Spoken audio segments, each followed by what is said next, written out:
Oi, gente! Eu sou a Música Sulinha, eu estou falando com vocês desde Dourados, Mato Grosso do Sul, no Brasil.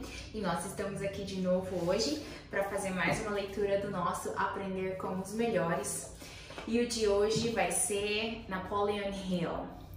Napoleon Hill, que nasceu em 1883 e morreu em 1970, foi um escritor norte-americano considerado um dos autores de referência no mundo da superação pessoal. Foi assessor de vários presidentes dos Estados Unidos, como Woodrow Wilson e Franklin Delano Roosevelt. A sua obra Pense e Fique Rico é uma das obras mais vendidas no mundo. Em 1908, teve a grande oportunidade da sua vida ao poder entrevistar Andrew Carnegie, naquela altura o homem mais rico do mundo, que lhe revelou que era possível identificar características nas pessoas de sucesso que podiam ser postas em prática por qualquer pessoa. Napoleon Hill dedicou mais de 20 anos a este trabalho, cujas conclusões consagrou na obra acima mencionada. Também escreveu The Power of Positive Thinking, O Poder do Pensamento Positivo, e The Master Keys to Riches, as chaves mestras para as riquezas, entre outros. Número 1. Um ser humano que faça mais do que aquilo pelo qual lhe pagam, rapidamente receberá por mais do que faz. Exceda as expectativas e correrá tudo bem. Não se limite a cumprir. Isso fazem as pessoas que estão na média. Comprometam-se, por isso recebam sempre novas oportunidades e propostas. Muitas pessoas não dão o melhor delas próprias porque se sentem mal remuneradas e procuram um modo de se vingarem. É uma alternativa, mas essa atitude não resolve nada e, além disso, é como atirar pedras contra o próprio telhado, dado que prejudica o nosso verdadeiro potencial ao não desenvolver todo o nosso talento. Napoleon Hill disse: "Sempre pensei que um homem deve fazer as coisas o melhor que sabe, independentemente do que venha a receber pelos seus serviços ou do número de pessoas que se sirvam dele ou o tipo de pessoas que se serve desse serviço." Número 2. Um desejo fraco traz resultados fracos, do mesmo modo que um fogo pequeno gera pouco calor. Em 1953, fez-se uma famosa investigação na Universidade de Harvard que convém recordar. Perguntaram aos estudantes de MBA, Master in Business Administration, mestrado em Administração de Negócios, se eles tinham estabelecido os objetivos para o futuro e, além disso, se esses objetivos estavam escritos.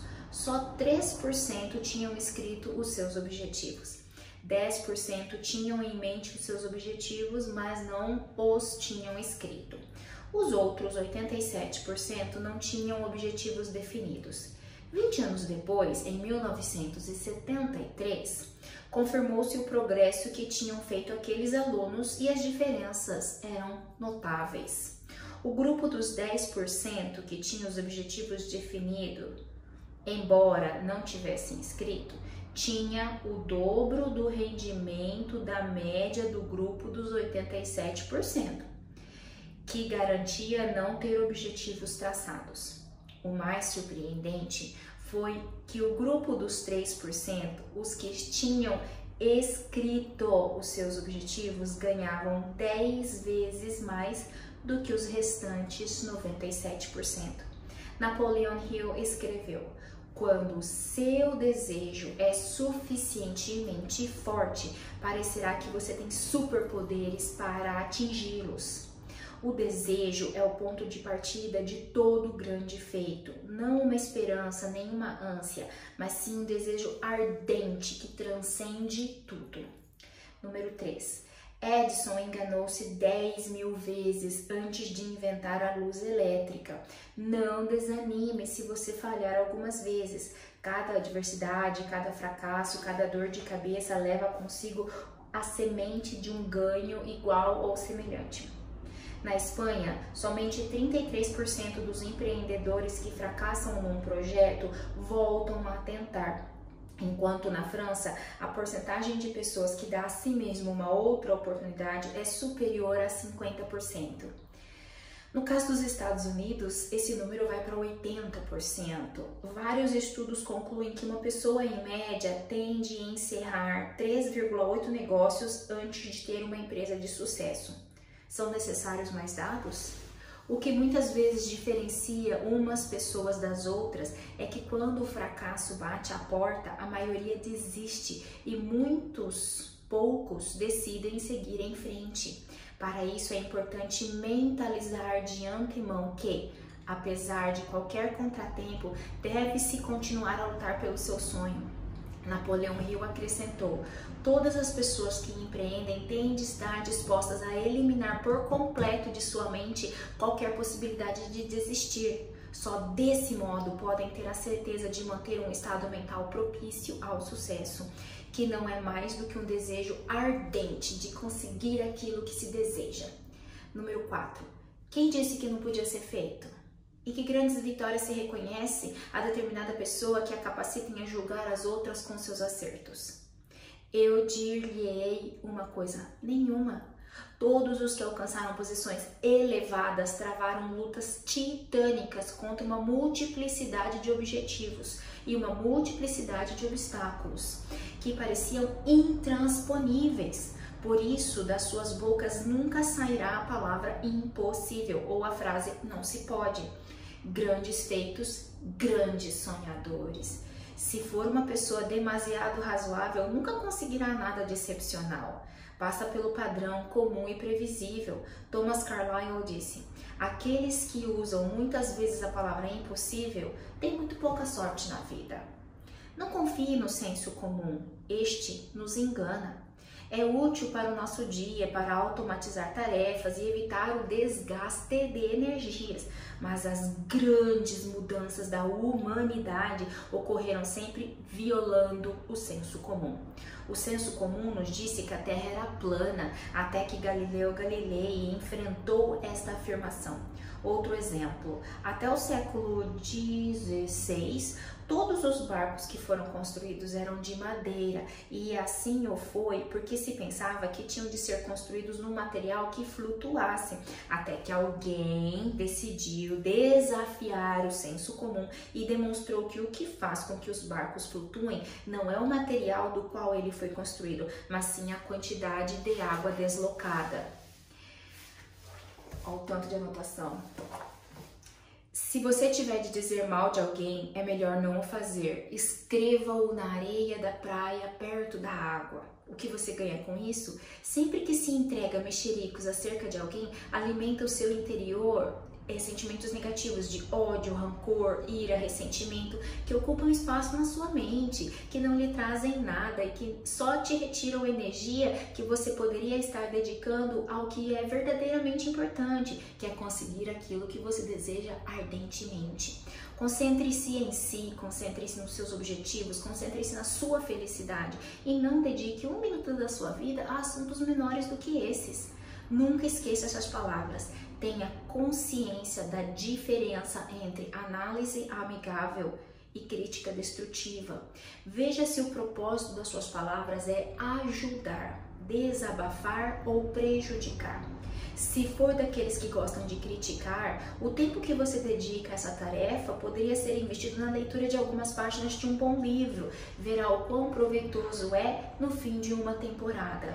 Número 6. A fé é o elemento químico primordial na mente. Quando a fé se mistura com o pensamento, o subconsciente capta essa vibração, vai traduzi-la no seu nível equivalente espiritual e transmiti-la para a inteligência universal, como no caso da oração. Fé é talvez a palavra mais importante no dicionário, que serve de aliada para a execução de qualquer feito. A fé não é outra coisa senão acreditar de forma firme em algo antes de vê-lo materializado.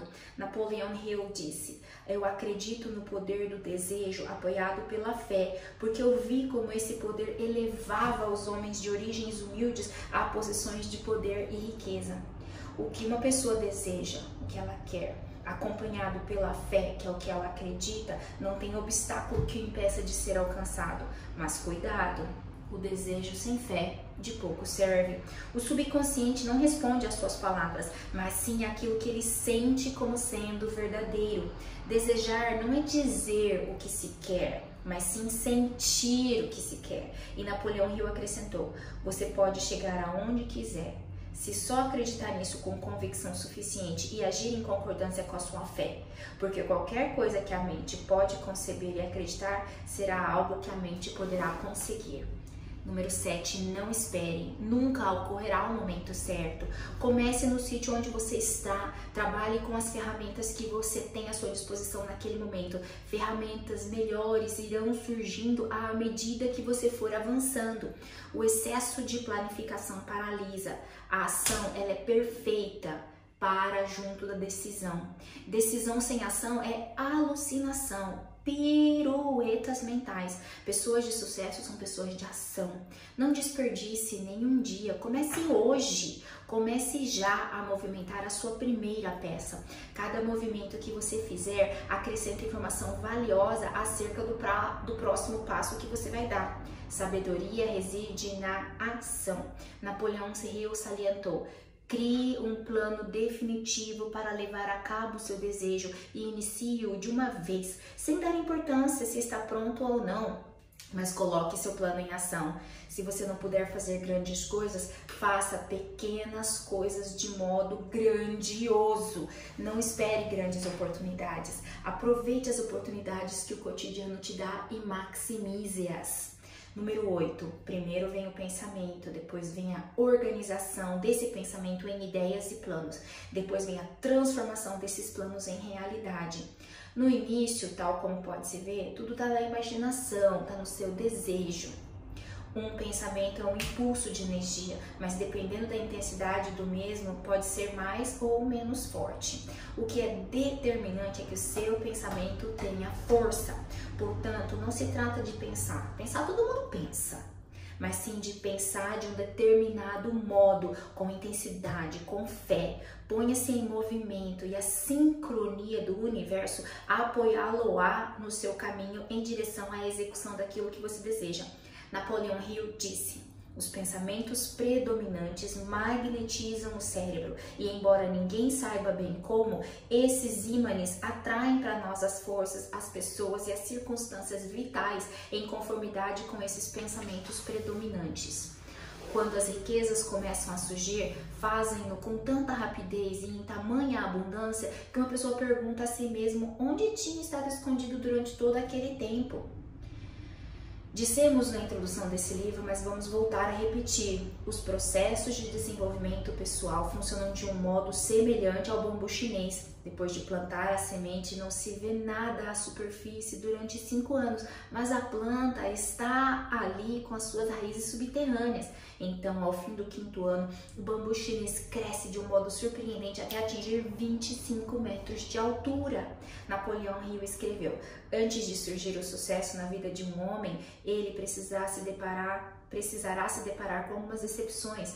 Quando uma derrota surge na vida de um homem, o mais fácil e o mais lógico a fazer é desistir, e é aí que resta o sucesso.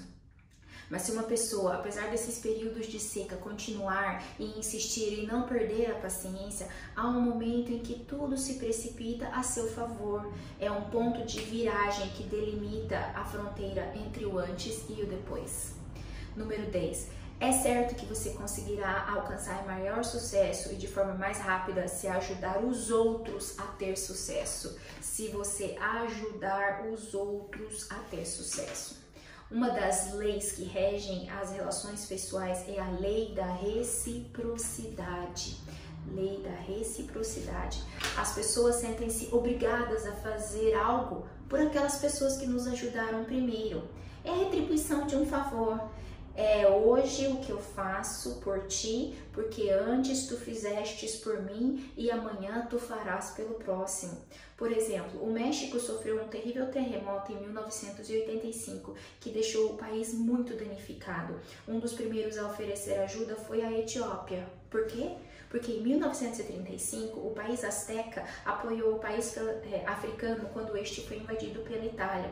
Meio século depois do sismo, o sentimento de reciprocidade continuava vivo.